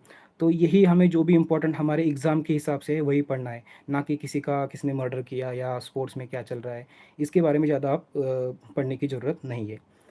फिर यूपीएससी की कोचिंग के बारे में किसी ने क्वेश्चन पूछा है। तो देखो, मैंने यूपीएससी की कोचिंग ली थी, मैं वाजीराम एंड रवि का स्टूडेंट रहा हूँ। तो यूपीएससी कोचिंग का महत्व यही है कि आपको जो वहाँ पे एक राइट ट्रैक मिलेगा, राइट गाइडेंस मिलेगा कि आपको क्या पढ़ना है, क्या नहीं पढ़ना है। तो आपको क्लास के नोट्स मिलेंगे, फिर आपको टीचर्स का गाइडेंस मिलेगा, क्योंकि इस जर्नी में हमें टीचर्स बताते हैं कि हमें क्या कर रहा है, हमारा कहाँ पे गलती हो रहा है। क्योंकि हम जैसे हज़ारों स्टूडेंट उनके पास जाते हैं, हमारे इश्यूज़ हम सर के साथ डिस्कस करते हैं। तो कोचिंग का सेकंड इम्पोर्टेंट महत्व ये है कि हमें टीचर से इंटरेक्शन करने को मिलता है। और सबसे इम्पोर्टेंट है कि तीसरा है कि फ्रेंड्स सर्कल बन जाता है। आप ज़्यादा नहीं, 3-4 लोगों का फ्रेंड सर्कल बनाओ, क्योंकि इससे क्या होता है कि यूपीएससी का सिलेबस बहुत बड़ा है। अगर आपके पास 2-3 फ्रेंड होते हैं तो आप उनसे आपके आंसर चेक करवा लो, या आप कुछ डिबेट डिस्कशन करते हो, तो आपको आपके दोस्त के अच्छे पॉइंट्स, आपके कुछ अच्छे पॉइंट्स उनको अच्छे लगते हैं, तो ये करके आप ज़्यादा से ज़्यादा मार्क्स लेने की कोशिश करो। क्योंकि आप देख कभी भी देख लो, यूपीएससी का जब भी रिजल्ट आता है तभी 2-3 दोस्तों ने उसको सिलेक्शन हो गया, 2-3 रूममेट का सिलेक्शन हो गया। ये क्यों है? क्योंकि यूपीएससी का जो भी एग्ज़ाम है वो आपको एक इवॉल्विंग प्रोसेस होता है। आप कैसे सोशल इश्यूज़ या सोसाइटी को या आपके एनवायरनमेंट को कैसे एनालिसिस करते हो। तो इसकी इसकी वजह से कोचिंग में आपको एक तो राइट गाइडेंस मिलेगा, टीचर्स मिलेंगे और फ्रेंड्स मिलेगा। फिर टेस्ट सीरीज़, तो टेस्ट सीरीज़ के बारे में यही बताऊँगा। प्रीलिम्स का जो भी आप टेस्ट सीरीज़ लगाना चाहते हो तो लगाओ। एटलीस्ट 10 से 15 फुल लेंथ टेस्ट सॉल्व करने की कोशिश करो। तो 10 से 15 फुल लेंथ टेस्ट से आपको पता चलेगा कि आपका स्कोर कहाँ पे आ रहा है, आपका स्ट्रॉन्ग पॉइंट क्या है, आपका वीक पॉइंट क्या है, आपने कितने अटेम्प्ट करने के बाद आपको कितना स्कोर आ रहा है, कि आपको कितना अटेम्प्ट करना चाहिए, पेपर स्ट्रैटेजी में आपको क्या काम करना चाहिए, आपको टेस्ट सीरीज़ से पता चलता है। और मेंस का जो टेस्ट सीरीज़ होता है, तो मेंस के टेस्ट सीरीज़ में आप जितना ज़्यादा आंसर राइटिंग की प्रैक्टिस करोगे, उतना ज़्यादा आपको मेंस में उसका फ़ायदा होगा। जैसे मैंने बोला कि अगर आपको क्वालिटी इंप्रूव करना है आंसर की, तो डेली आंसर राइटिंग करो। डेली आंसर राइटिंग करने से क्या होगा, आपके आंसर में क्या लैकिंग है, आपको आंसर में क्या इंप्रूव करना है, ये आप हर दिन उसको इवॉल्व करते रहोगे। अगर आपको 3 घंटे में पेपर सॉल्व करना है, तो 3 घंटे में 3 घंटे का पेपर का एक लिखने की कोशिश करो, तो आपको पता चलेगा कि 3 घंटे में मैं कितने क्वेश्चन अटेम्प्ट कर रहा हूँ। ये 10 मार्क का क्वेश्चन है तो उसको 7 मिनट में कैसे अटेम्प्ट कर सकता हूँ, 15 मार्क का है तो उसको 11 मिनट में मैं कैसे अटेम्प्ट कर सकता हूँ। ये स्ट्रैटेजी के ऊपर काम करने के लिए हमें टेस्ट सीरीज़ का ज़रूरत होता है। फिर डेली कितने घंटे पढ़ाई की, तो देखो प्रीलिम्स और मेंस के टाइम में ज़्यादा पढ़ाई होती थी। तो प्रीलिम्स जैसे मैंने बताया, जो रीडिंग होता था तो उसमें मैं सुबह 9 बजे जाता था और शाम को रात को 12 साढ़े 12 बजे मैं रीडिंग से आता था। उसमें से लंच और डिनर के लिए कुछ टाइम जाता था। तो वही है कि कितने घंटे पढ़ते हो, इससे ज़्यादा इम्पोर्टेंट है कि कितना प्रोडक्टिव आप उसमें पढ़ पाते हो। जैसे अलग-अलग सेशन में पढ़ने की कोशिश करो। कुछ सेशन में पढ़ाई करो, कुछ सेशन में उसको रिवीजन करने की कोशिश करो, कुछ सेशन में आप प्रीवियस ईयर क्वेश्चन को देखो, कुछ क्वेश्चन में आप जैसे कुछ टॉपर्स कॉपी है उसको देखने की कोशिश करो। तो अलग-अलग दिन के अलग-अलग स्लॉट में अगर आप पढ़ाई करोगे तो आपको क्या होगा, वो पढ़ाई में मतलब आपको बोर नहीं होगा और आपका प्रोडक्टिवली वो दिन यूटिलाइज़ हो जाएगा। किसी ने पूछा है मोटिवेशन के बारे में, तो सेल्फ मोटिवेशन सबसे इम्पोर्टेंट है। कि सेल्फ मोटिवेशन में क्या आता है कि मुझे सिविल सर्विसेज क्यों करना है, सिविल सर्विसेज करके मैं क्या करूँगा, या सिविल सर्विसेज अगर ज्वाइन नहीं कर पाया तो मैं क्या करूँगा। तो वही इसी क्वेश्चन के ऊपर आपको आपका सेल्फ मोटिवेशन आपको बनाता रहेगा। क्योंकि किसी लोगों का, बहुत सारे लोग बहुत मतलब उनका बैकग्राउंड बहुत ही बुरा होता है, तो उनका बैकग्राउंड चेंज करने का एक मौका होता है सिविल सर्विसेज, और उन जैसे लोगों का भी बैकग्राउंड चेंज करने का मौका उनको मिलता है। तो वही सेल्फ मोटिवेशन आप अपने अंदर रखने की कोशिश करो। और जैसे मैंने बोला, 3-4 लोगों का आप फ्रेंड सर्कल बनाओगे तो आपको कभी बोर नहीं होगा और आपको कभी डिप्रेशन व ऐसा फेज़ नहीं आएगा। और आपके पेरेंट्स के साथ आप टॉक करते रहो, बोलते रहो, तो पेरेंट्स आपको हमेशा मोटिवेट करते रहते हैं। तो मोटिवेशन के लिए सेल्फ मोटिवेशन आपके दोस्तों के साथ शेयर करो, और पेरेंट्स को भी बोलते रहो। तो आपको ये 3 लोगों के साथ आप रहोगे तो आपको से मोटिवेशन का कभी कम नहीं होगा। फिर टाइम टेबल के बारे में किसी ने पूछा है। तो जैसे मैंने बताया, सुबह 9 बजे लाइब्रेरी जाता था, फिर रात के 12 साढ़े 12 बजे तक आता था। तो मैं ज़्यादा मतलब कितने घंटे पढ़ाई करता था, इससे ज़्यादा है कि कितना प्रोडक्टिव हम उसको यूज़ कर सकते हैं। स्लॉट में उसको डिवाइड करो, फिर स्लॉट में भी उसको कुछ रीडिंग को टाइम दो, कुछ रिवीजन को टाइम दो, कुछ आंसर राइटिंग को टाइम दो, कुछ प्रीवियस ईयर क्वेश्चन। तो ऐसे करते हुए मतलब प्रीलिम्स के टाइम में पीवाईक्यू के ऊपर ज़्यादा ध्यान दो, मेंस के लिए आंसर राइटिंग के ऊपर ज़्यादा ध्यान दो, टॉपर्स कॉपी कॉपी के ऊपर ध्यान दो। तो वही एक टाइम टेबल में आप जैसे मैंने बताया तो वैसे करने की कोशिश करो। फिर किसी ने क्वेश्चन पूछा है, यूपीएससी करने के लिए दिल्ली जाने की ज़रूरत है। तो देखो, यूपीएससी का दिल्ली में अगर 1 साल के लिए आपने क्लास कोचिंग वगैरह जॉइन किया है, कोचिंग लिया है, राइट गाइडेंस आपको मिल गया है, तो आप आपके घर में बैठ के भी पढ़ाई कर सकते हो। दिल्ली में रहने की कोई ज़रूरत नहीं है। फिर किसने क्वेश्चन पूछा है, रिवीजन के बारे में बताओ। तो देखो, हम बहुत सारा पढ़ते हैं, सिलेबस यूपीएससी का बहुत बड़ा है। जब तक हम उसका रिवाइज़ नहीं करोगे, तब तक हमें उसका रिटेन नहीं कर पाओगे। तो अगर हमें वो जो भी हमने पढ़ा है, अगर उसको रिटेन करना है, अगर उसको हमें एग्ज़ाम में लिखना है, तो ज़्यादा से ज़्यादा हमें रिवीजन करना चाहिए। क्योंकि बहुत सारे टॉपर्स आपको बताएँगे कि मैंने मिनिमम सोर्सेज़ पढ़े, लेकिन मैक्सिमम रिवीजन किया। तो रिवीजन से क्या होगा, हमें जो 1750 मार्क का जो मेंस है, उसमें सुबह 3 घंटे लिखना है, शाम को 3 घंटा लिखना है। तो ये 3 घंटे में हमें टाइम ही नहीं मिलता कि हमें सोचने के लिए। तो हम जितना रिटेन करोगे, हम जितना उसको ज़्यादा से ज़्यादा रिवाइज़ करोगे, उतना हम ज़्यादा लिख सकते हो और ज़्यादा से ज़्यादा पेपर कंप्लीट कर सकते हो। तो रिवीजन सबसे इम्पोर्टेंट है। तो रिवीजन करने के लिए बहुत सारे लोग उसको पढ़ते हैं, तो मैं तो उसको मतलब एक हाथ से उसको लिख के मैं उसका रिवीजन करने की कोशिश करता था। क्योंकि क्या होता था, मैं मराठी बैकग्राउंड से आता हूँ, तो मुझे इंग्लिश के जो वर्ड्स हैं, उनके जो स्पेलिंग है, उसका इश्यू आता था। तो मैं लिख के उसको रिवीजन करने की कोशिश करता था। तो इसी वजह से क्या होता था कि मेरे जो इंग्लिश के वर्ड्स हैं, वो कभी उसकी स्पेलिंग मिस्टेक्स नहीं हुआ करती थी। और लिख के प्रैक्टिस करने से, रिवीजन करने से मेरा हैंडराइटिंग भी बहुत अच्छा इम्प्रूव होता था। तो ये रहा रिवीजन के बारे में। फिर किसी ने पूछा है डिस्ट्रैक्शन से कैसे बचें। तो देखो अभी सोशल मीडिया वगैरह उसकी वजह से बहुत सारा डिस्ट्रैक्शन होता है, या हमारे जो दोस्त हैं साथ के, उनका पैकेज बहुत बड़ा बढ़ता है, मतलब 20 लाख, किसी का 30 लाख आता है। हर लोग वो स्टेटस रखते हैं। और हमारे घर में भी पेरेंट्स पूछते हैं अभी तक मतलब क्या करना है, रिलेटिव्स पूछते हैं कि क्या कर रहे हो क्या नहीं। तो ये सारी डिस्ट्रैक्शन की चीज़ें हैं। तो मैं पहला तो सजेशन यही दूंगा कि आपके मोबाइल में जो भी व्हाट्सएप हो, इंस्टाग्राम हो, या ट्विटर हो, या कोई सोशल मीडिया हो, उसको डिलीट कर दो, क्योंकि इसका कोई ज़रूरत नहीं यूपीएससी प्रिपरेशन के लिए। फिर सेकंड है टेलीग्राम। बहुत सारे यूपीएससी के एस्पायरेंट टेलीग्राम पर होते हैं, लेकिन वो हर टेलीग्राम चैनल ज्वाइन करने की कोई ज़रूरत नहीं। लिमिटेड चैनल ज्वाइन करो जो आपको लगते हैं इंपॉर्टेंट, जिससे आपको इन्फॉर्मेशन मिलता हो, ना कि ज़्यादा मिस इन्फॉर्मेशन वगैरह हो। तो टेलीग्राम में भी आपको लिमिटेड चैनल्स ज्वाइन करने हैं। फिर तीसरा है, आपका एक 3-4 लोगों का फ्रेंड सर्कल बनाओ। और ये इतना क्लोज होना चाहिए कि आपको पता होना चाहिए कि आपके दोस्तों की स्ट्रेंथ क्या है, आपके दोस्तों की वीकनेस क्या है। तो इसकी वजह से क्या होगा कि वो आपको भी मोटिवेटेड रखेंगे, और वो खुद ही सेल्फ मोटिवेटेड रहेंगे। तो इससे आपको डिस्ट्रैक्शन नहीं होगा। और चौथा है, आपके पेरेंट्स के साथ आप टॉक करते रहो, तो आपको वो ज़्यादा मोटिवेट करेंगे। और वो आपको ये नहीं बताएंगे कि रिलेटिव्स क्या बोल रहे हैं, और गांव में क्या चर्चा चल रही है, आप क्या कर रहे हो। तो आपको वो हमेशा मोटिवेटेड रहेंगे, तो मोटिवेटेड करते रहेंगे, तो इसकी वजह से आपको डिस्ट्रैक्शन नहीं होगा।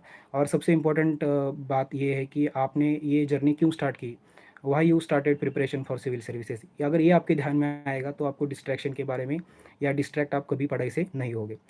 तो किसी ने क्वेश्चन पूछा है, पढ़ाई में ध्यान कैसे लगाएं। तो देखो, पढ़ाई में ध्यान लगाने के लिए पहले तो हमें प्लानिंग करनी चाहिए कि मुझे कौन, मतलब जैसे मुझे पॉलिटी का एम लक्ष्मीकांत पढ़ना है, तो 10 दिन में मुझे पढ़ना है। तो 10 दिन में मुझे पहले दिन में कौन से चैप्टर पढ़ने हैं, दूसरे दिन में कौन से चैप्टर पढ़ने हैं। अगर आप हर दिन का टाइम टेबल करोगे, तो आपको, अगर आप उसके हिसाब से, अगर आपको प्लानिंग करते रहोगे, तो आपको क्या होगा कि उस डे में आपको उस टॉपिक ख़त्म करना है, तो आप ज़्यादा डिस्ट्रैक्ट भी नहीं होगे, और आपका अच्छी तरह से प्रोडक्टिव पढ़ाई होता रहेगा। तो टाइम टेबल बनाओ, सिलेबस के बारे में देखो, और मुझे किस दिन में क्या सिलेबस ख़त्म करना है। और जैसे प्रीलिम्स और मेंस के बीच में 100 डेज़ का गैप होता है। तो मेंस का डेज़ के अनुसार आप अगर प्लानिंग करोगे, तो आपको एक दिन भी इम्पोर्टेंट लगेगा। और कभी आपको पढ़ाई से दूर जाने की, मतलब पढ़ाई नहीं हो रहा है ऐसा नहीं होगा। अगर पढ़ाई किसी दिन नहीं होता है, तो कोई बात नहीं, उस दिन रेस्ट ले लो, अगले दिन ज़्यादा पढ़ाई करने की कोशिश करो। क्योंकि ये मैराथन रेस जैसा होता है। मतलब कभी अगर किसी दिन अगर आप 18 घंटे पढ़ाई करते हो, किसी दिन 10 घंटे करते हो, तो ऐसा मत करो, हर दिन 12 घंटे ही पढ़ो, लेकिन अच्छी तरह से पढ़ने की कोशिश करो। तो इसी वजह से आपको ध्यान लगेगा, मतलब पढ़ाई में ध्यान आएगा कि, मतलब जैसे अगर डिस्ट्रैक्शन से आप बचते बचते रहोगे, और प्लानिंग करते रहोगे, टाइम टेबल करते रहोगे, अगर आपके साथ 3-4 दोस्त जो खुद पढ़ाई करते हो, सेल्फ मोटिवेटेड हो, अगर वो रहेंगे, तो आपको पढ़ाई से अब कभी भी ध्यान नहीं दूर जाएगा। और सबसे इम्पोर्टेंट है, मेरे साइड से कुछ टिप्स देने के लिए बोले हैं। तो मेरे ये 6 साल की जो भी जर्नी थी, उसमें मुझे 3 चीज़ें आपको सबको बतानी है। सबसे इम्पोर्टेंट चीज़ है, प्लान बी आपके पास होना चाहिए। सो पहला है प्लान बी। तो क्यों प्लान बी होना चाहिए? क्योंकि देखो, इस बार जो सिविल सर्विसेज का एग्ज़ाम हुआ था, तो उसमें 10-12 लोगों ने प्रीलिम्स के लिए अप्लाई किया था। 5-6 लाख लोगों ने प्रीलिम्स एक्चुअल दिया था। उसमें से 13-14 हज़ार बच्चे मेंस के लिए आए थे, और मेंस में से 2700 लोग इंटरव्यू के लिए आए थे। और उस 27 में से 958 लोगों ने फाइनली सिलेक्शन हुआ है। तो आप देखोगे, 10-12 लाख लोगों में से 958, मतलब 0.00% में ये सिलेक्शन रेट है। तो इसमें आपका सिलेक्शन से ज़्यादा रिजेक्शन का चांस ज़्यादा होता है। जैसे अभी मुझे सक्सेस मिला है, अगर मुझे इस बार भी सक्सेस नहीं मिलता, तो मेरा मतलब अगर मेरे पास प्लान भी नहीं होता तो मैं सर्वाइव नहीं कर पाता। तो मैंने जब यूपीएससी का प्रिपरेशन कर रहा था, जैसे अटेम्प्ट बढ़ते जा रहे थे तब तब मैंने एमए सोशियोलॉजी भी किया था, फिर उसमें से यूजीसी नेट भी क्लियर किया था, तो मैंने एक कॉलेज में assistant professor as a join किया था। तो आपके पास एक प्लान बी होने की बहुत ज़रूरत है, क्योंकि अगर इसमें सक्सेस नहीं मिला तो प्लान बी आपको कभी भी एक्टिवेट करना पड़ेगा। तो नेक्स्ट एडवाइस है कि आपको राइट डायरेक्शन, राइट गाइडेंस लेने की बहुत ज़रूरत है। क्योंकि बहुत बार हम क्या करते हैं कि यूपीएससी की पढ़ाई कर रहे हैं या सिविल सर्विसेज की पढ़ाई कर रहे हैं, तो हम 4-5 बुक लेते हैं, उसको ही 4-5 बार पढ़ते हैं। लेकिन हम ये नहीं देखते कि एग्ज़ाम में क्या ज़रूरत है, एग्ज़ाम में क्या पूछा जा रहा है, एग्ज़ाम के लिए क्या स्ट्रैटेजी होनी चाहिए। जैसे बहुत बार आप देखते हो कि एग्ज़ाम में कुछ बच्चा फर्स्ट अटेम्प्ट में क्लियर कर रहा है, कुछ बच्चा सेकंड अटेम्प्ट में क्लियर कर रहा है, और हम 5-6 अटेम्प्ट दे रहे हैं लेकिन हमारा प्रीलिम्स ही नहीं हो रहा है। तो हमें राइट डायरेक्शन की लैकिंग है। मतलब जैसे अटेम्प्ट बढ़ते हैं तब बहुत बार बच्चे सोचते हैं कि मैं उससे क्यों पूछूँ, मैं उससे क्यों पूछूँ। तो ये हमें छोड़ना है और राइट गाइडेंस के लिए हमें टीचर्स के पास जाना है। कहीं अगर आपका दोस्त सेलेक्टेड हो तो उससे पूछो, या कहीं आपको मतलब कोई मेंटर हो तो उससे पूछो कि मेरी ये गलती हो रही है, या आप देखो मेरे आंसर में कहाँ लैकिंग हो रहा है। जब तक आप आपके लैकिंग को, मिस्टेक्स को आप आइडेंटिफाई नहीं करोगे तब तक आप इम्प्रूव नहीं करोगे। और मिस्टेक आइडेंटिफाई तभी होगे जब आपको एक राइट गाइडेंस मिलेगा। जब इस बार मैं अटेम्प्ट के लिए जा रहा था, लास्ट अटेम्प्ट था, बहुत प्रेशर था, तो मैंने मेरे 5 अटेम्प्ट में, जैसे लास्ट 3 अटेम्प्ट में मैंने इंटरव्यू दिया था, तो मेरा एसे में हमेशा स्कोर्स कम आ रहा था, इथिक्स में स्कोर कम ज़्यादा हो रहा था, फिर इंटरव्यू में मेरा स्कोर कम ज़्यादा हो रहा था। तो पहले तो मैंने मिस्टेक्स को आइडेंटिफाई किया। मैं मेरे दोस्तों से मतलब गीतेश से मैंने बात की, सूरज से बात की, तो उनसे मैंने ये देखा कि ऐसे में मुझे क्यों कम मार्क्स आ रहे हैं, तो उन्होंने मुझे कुछ चीज़ें बताई। क्योंकि ऐसे में मैं कभी भी कोट्स या एनेक्डोट्स वो ज़्यादा नहीं लिखता था, क्योंकि मैं मराठी मीडियम का स्टूडेंट था, तो इंग्लिश के कोट्स वगैरह वो मुझे याद नहीं रहते थे। लेकिन इस बार मैंने क्या किया कि कोट्स जो जो भी एनेक्डोट्स हुए वो मैंने टॉपर कॉपी से उठाया, मैंने मेरे रूम में उसको चिपकाया था, और हर दिन मैं उसको पढ़ता था, हर दिन मैं 10 कोट्स को याद करता था, और वो कोट मैं कहाँ पे लिख सकता हूँ उसके बारे में मैं सोचता था। और इस बार मैंने ऐसे में दो दो ऐसों में मिलकर मैंने 10-12 कोट्स लिखे, और इथिक्स में भर भर के कोट्स लिखे, और दोनों में मुझे अच्छा, ऐसे में 105 स्कोर आया, और इथिक्स में 113 स्कोर आया। तो यही है कि पहले तो हमें मिस्टेक्स आइडेंटिफाई करने हैं, और उसके लिए हमें राइट गाइडेंस लेना है। तो सेकेंड एडवाइस वही रहेगी कि आपको राइट गाइडेंस मिलेगा तो ये प्रोसेस बहुत ईजी जाएगा। और थर्ड और सबसे इम्पोर्टेंट मेरा सजेशन आप सबको लिए ये सबके लिए यही रहेगा कि देखो, सिविल सर्विसेज आपको क्यों करना चाहिए, तो बहुत लोग बोलते हैं कि टू सर्व द नेशन। ठीक है, मतलब सिविल सर्विसेज एक माध्यम है नेशन को सर्व करने का, लेकिन सिविल सर्विसेज एक ही माध्यम नहीं है देश को सेवा करने का। आप किसी भी कहाँ पे भी हो, अगर आप देश के इकोनॉमिक ग्रोथ में कंट्रीब्यूट कर रहे हो, देश के जो भी ग्रोथ की ट्रैजेक्टरी है तो उसमें अगर कंट्रीब्यूट कर रहे हो, तो आप नेशन की सर्विस ही कर रहे हो। तो बहुत बार लोग यही सोचते हैं कि सिविल सर्विसेज से अगर मैं अधिकारी बनता हूँ तभी मैं देश को सर्व करूँगा, तो ऐसा नहीं है। आप जो भी करोगे, जिस क्षेत्र में भी करोगे, उससे देश की सेवा होती रहेगी। जब मैं असिस्टेंट प्रोफेसर के तहत जॉब कर रहा था, मतलब 1.5 साल का मेरा एक्सपीरियंस है, अभी तो assistant director ministry of sports में काम कर रहा हूँ। तो जब मैं असिस्टेंट प्रोफेसर का काम कर रहा था, तब नेशनल एजुकेशन पॉलिसी 2020 का नया नया वो ड्राफ्ट आया था। उसमें से हमें एक्सपीरियंशियल बेस्ड लर्निंग था, वो करना था, सिलेबस सेटिंग करना था, स्टूडेंट को ज़्यादा से ज़्यादा एजुकेशन में कैसे लाए, उनका लर्निंग आउटकम कैसे बढ़ाए, उसके बारे में मैं काम करता था। तो बहुत अच्छा लगता था कि यार, अगर हमने इस यूथ को अभी अच्छी तरह से बनाया तो 2047 में जो हमें विकसित भारत बनाना है, तो उसमें ये यूथ अच्छी तरह से कंट्रीब्यूट कर सकते हैं। तो जब मैं असिस्टेंट प्रोफेसर का भी काम कर रहा था तब भी मैं नेशन के लिए काम कर रहा था। आज मैं सिविल सर्विस में जब जाऊँगा तब भी नेशन के लिए काम करूँगा। तो वही है कि कौन सा भी सर्विस आप करो जो नेशन के लिए ही सर्विस होगा। तो यही 3 टिप्स है, प्लान भी रखो, राइट गाइडेंस ले लो, और ये मिथ बस्ट करो कि सिर्फ सिविल सर्विसेज ही नेशन टू सर्विस है। बस ये 3 चीज़ें आपको बतानी है, और आप इसके बाद अगर आपके कोई क्वेश्चन है तो मैं उसको एड्रेस करूँगा।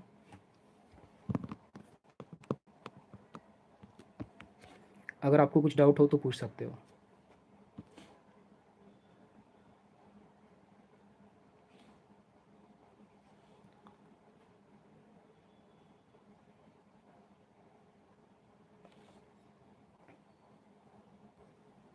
तो बहुत सारे क्वेश्चन यहाँ पे आए हैं।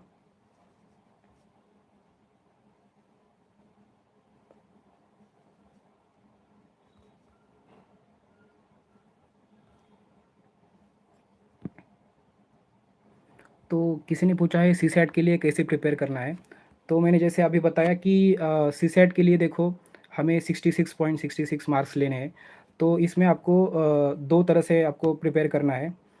एक तो आपको जैसे मैंने बोला indiabix.com नाम की एक साइट है indiabix.com। तो उसमें आपको हर चैप्टर के क्वेश्चंस उसमें है। तो उसको एक बार आप अटेम्प्ट करने की कोशिश करो और उसके बाद पेपर स्ट्रेटेजी के ऊपर काम काम करो। जैसे मैंने कॉम्प्रहेंशन के ऊपर मैंने कमांड हासिल किया था। तो आपका जो भी स्ट्रॉन्ग एरिया है तो उसके ऊपर आप काम करने की कोशिश करो। जैसे मैंने क्या किया था कि कॉम्प्रहेंशन के मैं 28 क्वेश्चन अटेम्प्ट करता था और बाकी के जो बचे हुए क्वेश्चन है उसमें से मैंने 10-12 क्वेश्चन या 15 क्वेश्चन मैं ऐसे चूज करता था कि जो ईजी हो।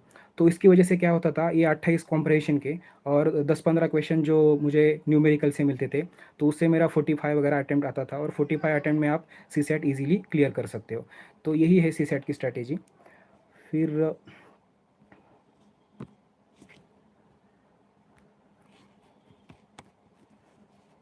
किसी ने पूछा है 11th में है और कौन सा स्ट्रीम लेना है। देखो कोई स्ट्रीम यूपीएससी के लिए आपको ज़्यादा हेल्पफुल मतलब कुछ स्ट्रीम आपको हेल्पफुल है, कुछ स्ट्रीम आपको हेल्पफुल नहीं है, ऐसा कुछ नहीं है। जैसे मैंने अभी बताया प्लान भी आपको सबसे इम्पोर्टेंट है। अगर आप ह्यूमैनिटीज़ लेना चाहते हो, अगर ह्यूमैनिटीज़ से आपको प्लान भी अगर आपका अच्छी तरह से रेडी होता है, जैसे मैं असिस्टेंट प्रोफेसर के तहत काम कर रहा था, तो अगर आपके पास कोई अच्छा प्लान भी रेडी है, जैसे आप ह्यूमैनिटीज़ से करोगे तो आप असिस्टेंट प्रोफेसर बन सकते हो या कुछ और बन सकते हो, या आप सीए हो तो मतलब कॉमर्स से आते हो तो सीए बन सकते हो, इंजीनियरिंग अगर साइंस से आते हो तो इंजीनियर या डॉक्टर हो, कुछ और साइंटिस्ट हो। तो आपके पास अगर प्लान भी रेडी है तो आप सिविल सर्विसेज में आने की कोशिश करो। तो आपका प्लान भी क्या होगा इसके ऊपर डिपेंड करेगा कि आप 11th में कौन सा स्ट्रीम लेने वाले हो।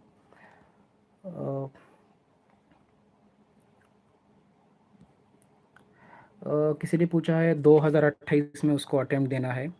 तो देखो 2028 में अगर आपको अटेम्प्ट देना है तो आपको 2027 के लास्ट तक आपको मेंस अच्छी तरह से प्रिपेयर करना है। मेंस के जो भी जीएस हो, ऑप्शनल हो, उसके नोट्स बनाने हैं, प्रीवियस ईयर क्वेश्चन अटेम्प्ट करने हैं, टॉपर्स के कॉपीज़ आपको इवेलुएट करने मतलब देखना है कि एनालिसिस करना है उसमें क्या है, और न्यूज़पेपर पढ़ते रहना चाहिए। और 2028 के जनवरी से 2028 के मई तक जो भी प्रीलिम्स है तो उसके हिसाब से आपको प्रीलिम्स का 4-5 महीने का प्रिपेयर करना पड़ेगा।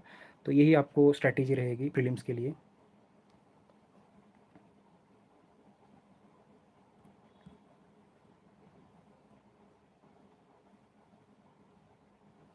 तो किसी ने पूछा है आंसर राइटिंग कब स्टार्ट करना चाहिए।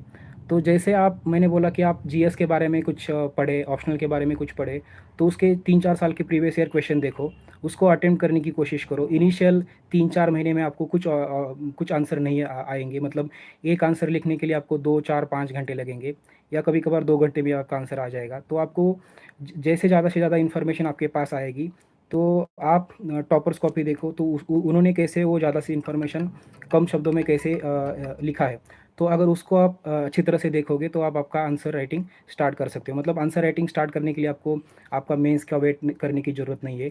अगर आपका जीएस का ऑप्शनल का सिलेबस ख़त्म हुआ है तो एक टेस्ट सीरीज़ आप लगाओ, उस टेस्ट सीरीज़ में आप आंसर लिखने की कोशिश करो। तो टेस्ट सीरीज़ से आपको इवैल्यूएट करके मिलेगा कि क्या आंसर आप लिख रहे हो, क्या आंसर आपको कहाँ पे इम्प्रूव करना है। तो आंसर राइटिंग के लिए ज़्यादा देर मत करो, जो भी आपका सिलेबस होता है तो उस हिसाब से आप आंसर राइटिंग करने की कोशिश करो। फिर मल्टीपल रिसोर्सेस एंड फोमो के बारे में किसने पूछा है। तो देखो जैसे टॉपर्स भी बोलते हैं कि मैंने लिमिटेड सोर्स यूज़ किए और उसका मैक्सिमम रिवीजन किया।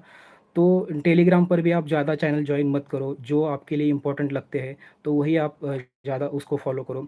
जैसे अगर प्रीलिम्स के बारे में मुझे कोई पूछता है ये पढ़ा क्या वो पढ़ा क्या, तो मेरा एक फिक्स स्ट्रैटेजी है, तो मैं उसके ऊपर बिलीव करता था और ज़्यादा किसी रिसोर्स के पीछे मैं नहीं भागता था।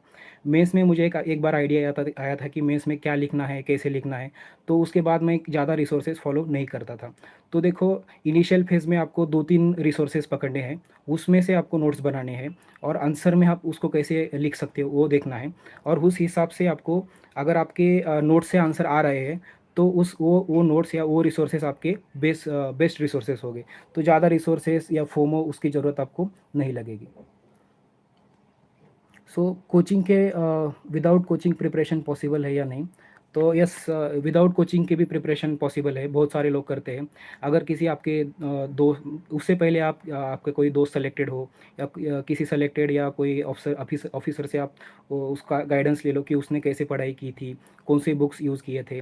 आजकल तो हर टॉपर्स के टेलीग्राम चैनल है, हर टॉपर्स की गूगल पर भी आपको स्ट्रैटेजी मिलेगी। तो उस स्ट्रैटेजी को फॉलो करते रहो और आप विदाउट कोचिंग के भी आप प्रिपरेशन कर सकते हो। बस उस प्रिपरेशन को एक राइट गाइडेंस मिलना चाहिए। अगर राइट गाइडेंस मिलता है, मतलब कौन सी किताबें कहाँ पे पढ़नी है, आंसर राइटिंग कब स्टार्ट करना है, प्रीलिम्स के लिए कब पढ़ना है, अगर ये आपको पता है तो विदाउट कोचिंग भी आप प्रिपरेशन कर सकते हो।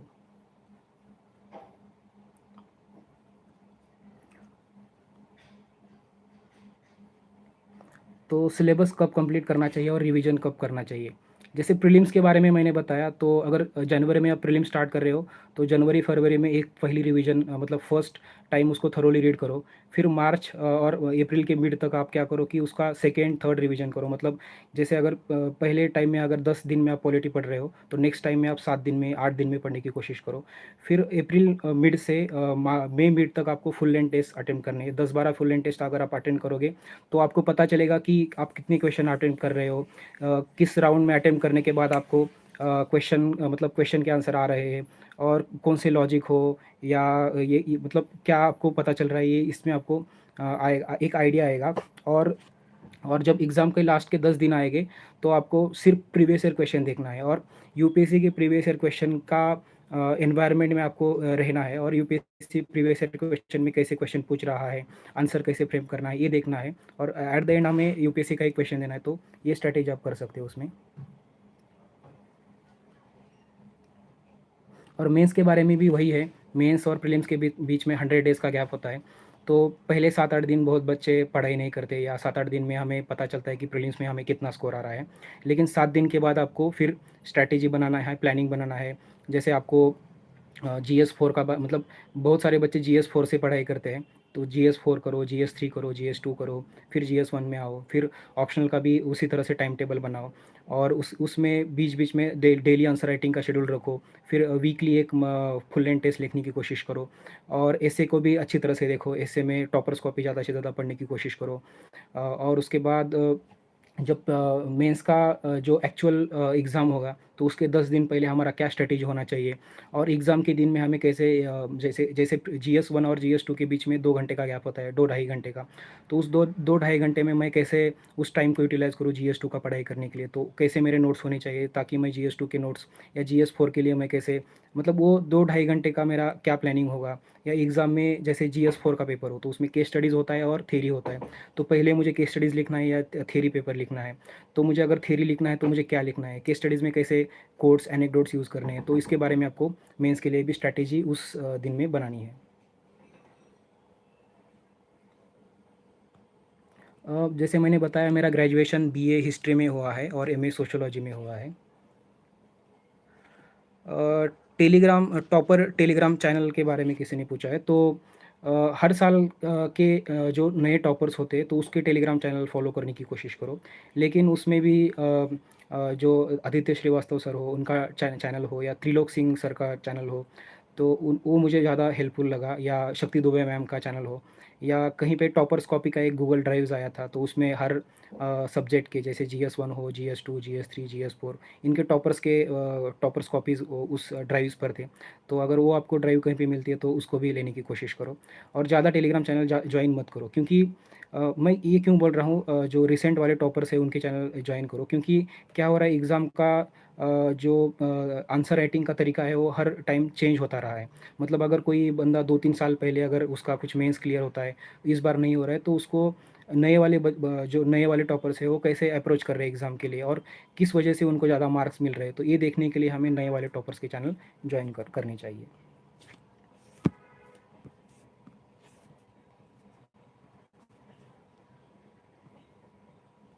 यस, नोट्स मेकिंग का मेंस में रोल वही है कि नोट्स मेकिंग जैसे कंटिन्यूस प्रोसेस है, मैंने बताया सिलेबस का पॉइंट हो, उसमें टॉपर्स कॉपी के कुछ नोट्स डालो, करंट्स के कुछ नोट्स उसमें डालो, और जो PIB से कुछ डाटा फैक्ट्स आपको मिलता है तो उसमें डालो। और नोट मेकिंग का आपको मेंस में यही फ़ायदा होता है कि आपको जो 150 150 वर्ड्स और 250 वर्ड्स में जो भी लिखना है, तो ये नोट्स में से आपको मतलब कंसोलिडेटेड नोट्स की वजह से आपको क्या होगा कि 150 वर्ड्स में आपको वो आंसर लिख सकते हो, या 250 वर्ड्स में वो आप आंसर लिख सकते हो। और जैसे मैंने बताया कि GS1 और GS2 के बीच में ढाई ढाई घंटे का समय होता है, GS3 और GS4 में भी 2.5 घंटे का टाइम होता है, और ऑप्शनल के बीच में भी वही होता है। तो वो 2.5 घंटे में हम हमारा सिलेबस कैसे रिवाइज़ कर सकते हो? अगर आपके पास शॉर्ट्स नोट हो तो वो आप उस टाइम में आप रिवाइज़ कर सकते हो, और आप लक बाय चांस अगर आपके नोट्स में कुछ क्वेश्चन आते हैं तो आपको वो सीधा ज़्यादा मार्क्स लेने का चांस वहाँ पे मिलता है। तो ये नोट्स का फ़ायदा होता है।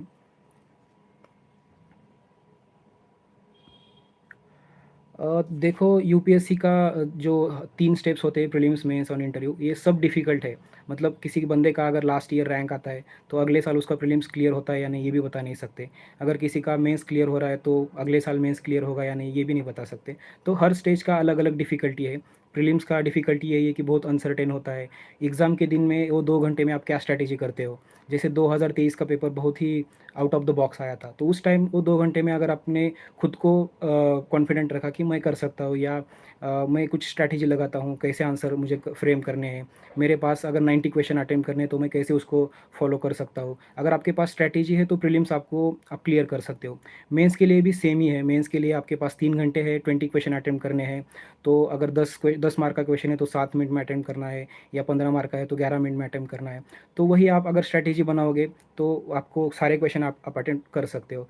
तो और इंटरव्यू में जाने के बाद आपको आपके वर्क एक्सपीरियंस के बारे में, आप कहाँ से आते हो, आपका ग्रेजुएशन का स्ट्रीम कौन सा रहा, उसके बारे में क्वेश्चन पूछते हैं। आप किस शहर से आते हो, या इंटरनेशनल रिलेशन में क्या चल रहा है। तो अगर ये आप प्रिपेयर करोगे तो इंटरव्यू स्टेज भी आपको डिफ़िकल्ट नहीं रहेगा।